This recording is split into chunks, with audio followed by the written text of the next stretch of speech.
Okay, moving on to the next segment on today's show. I wanted to talk a little bit about the New Orleans Saints 34-23 victory on Sunday over the Tampa Bay Buccaneers. And I think as football fans going into this game, we all knew the deal. It was America's game of the week. We had the whole world watching. On one side, you had Tom Brady making his debut with the Tampa Bay Buccaneers.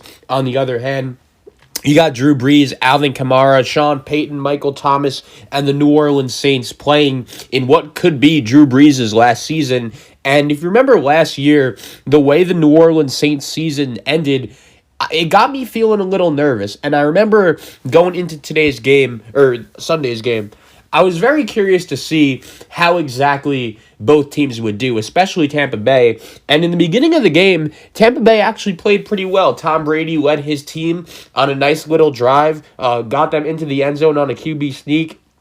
And I think when you look at that, as a Buck, if you're rooting for the Bucs, you were probably pretty happy after that. You had a nice little drive to start off the game. But really after that, Drew Brees and the New Orleans Saints really got to work, and their offense just looked much more superior than the Tampa Bay Buccaneers. And I think if I'm a Tampa Bay Buccaneers fan, that's the thing that's a little concerning.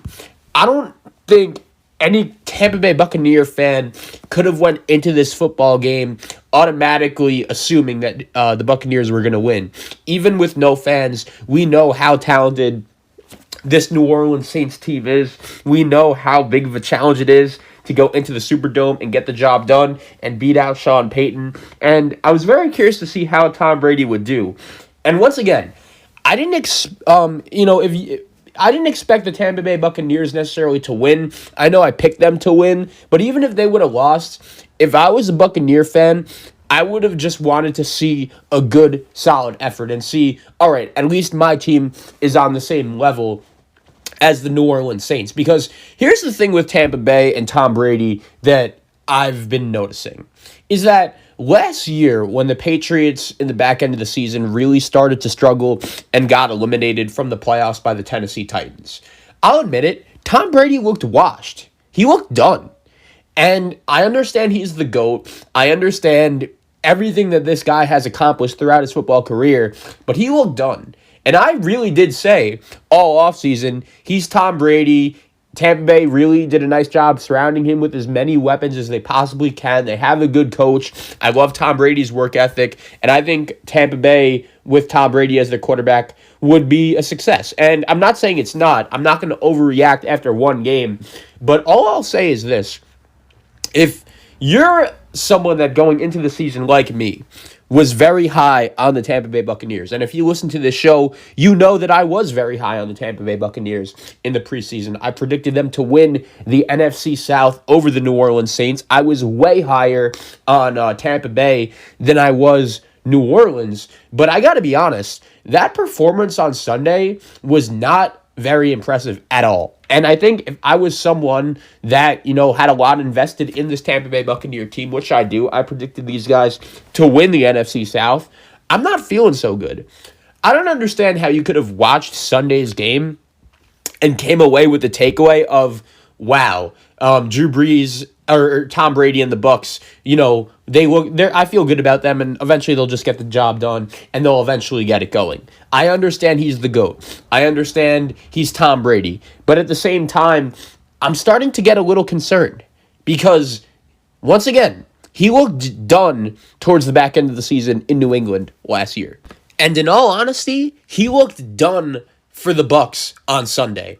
And to be honest, I said all offseason, I really liked the way the Buccaneers built this team. I thought their offensive line was much improved and was going to play much better than they did last season. I thought Tom Brady was going to, really limit the turnovers and not put his defense in poor positions, because I thought last year that was a big reason why Tampa Bay's defense just wasn't very good, because they were put into tough spots by Jameis Winston. And to be honest, on Sunday, Tom Brady put them in even tougher spots, because not only did he throw those 2 interceptions, including that pick 6 to Janoris Jenkins, which, really was, I think, the nail in the coffin for the New Orleans Saints to earn the victory.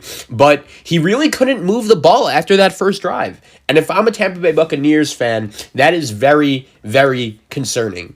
A couple positives for Tampa Bay in this game, though. I'll say this: Ronald Jones looked pretty good on 17 carries. He had 66 yards and a long of 21. I like that. Leonard Fournette only had 5 carries in this game. I liked what Chris Godwin and Scotty Miller both did in the receiving aspect of the game, but at the same time, Mike Evans and Gronk really weren't able to get going at all. And the key point I have from this game, right, is just from watching it, and once again, it's one game. You obviously never really want to overreact from one game. From watching it, you could just clearly tell New Orleans had been playing together more. They clearly looked like the more superior team, and I don't think the score indicates just how, much of a blowout this game was. You never really thought for a second, once New Orleans took the lead midway through the second quarter, that the Tampa Bay Buccaneers were ever gonna, make a run and try to win this game. But a couple people have asked me, when you look at this Tampa Bay Buccaneers team now, how do you feel about it, and what are they going to do over the next couple weeks? And to be honest, looking at this Tampa Bay Buccaneers schedule, I'm not that worried. They host Carolina.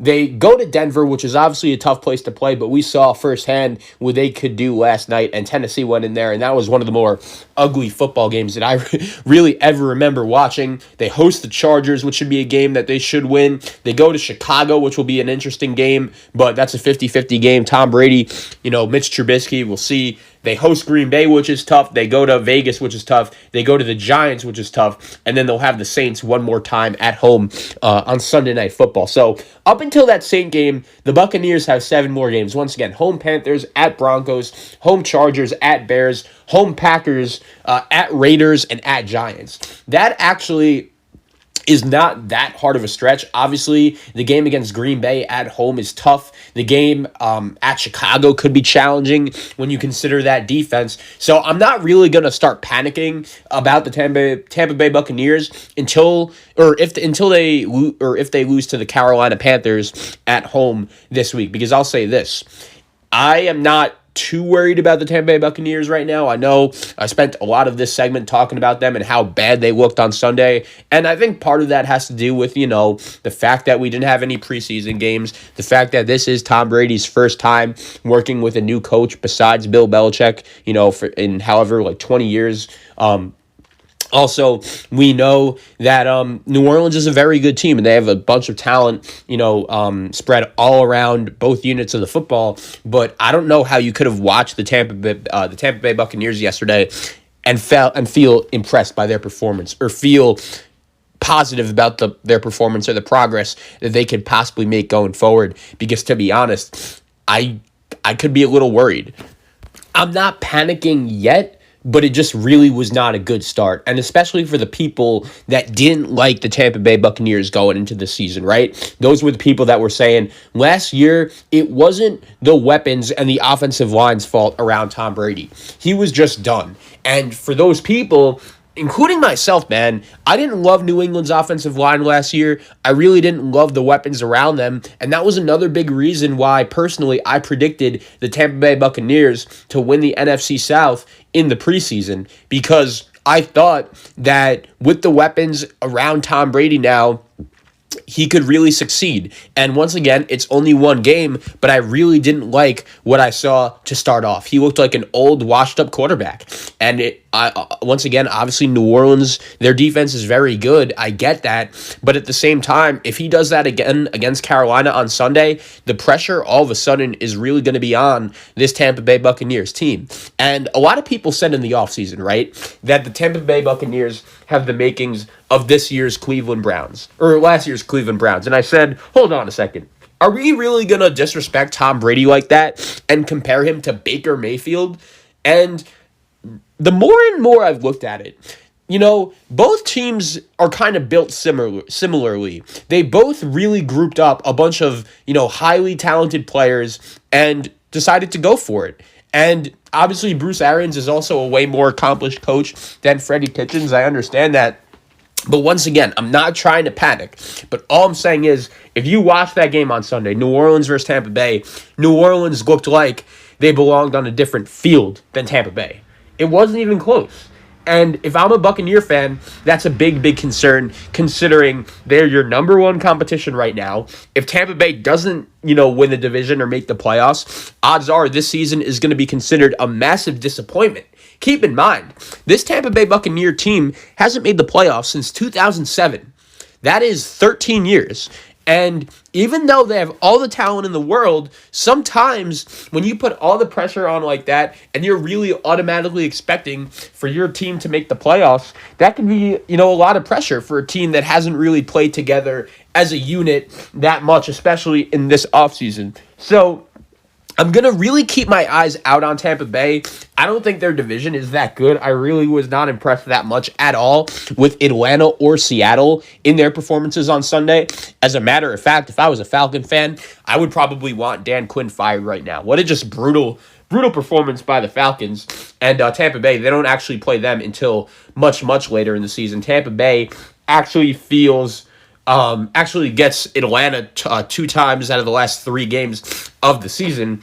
And it's going to be very interesting to see how Tom Brady does, man. Obviously, many people throughout many points in his career have considered him done. If you remember, in 2014, the New England Patriots had a Monday Night Football game against the Kansas City Chiefs, and Kansas City blew them out. And if you remember, Trent Dilfer literally went on the Monday Night Football pregame or postgame show and said, they're done. Tom Brady is not good anymore. The Patriots are not good anymore. And we know what happened. Since that comment, New England has won 3 different Super Bowls and even got to another one. So obviously many people throughout Tom Brady's career have called him done. And I'm not saying he's done. All I'm saying is on Sunday, he looked done. And at the age of 43, that is a big, big concern for the Tampa Bay Buccaneers. And obviously Carolina is a much softer defense. On Sunday, you'll be at home. And I'm going to be curious to see how Tampa Bay's offense does on Sunday because they need to do well. It's a much better matchup. And all eyes will be watching.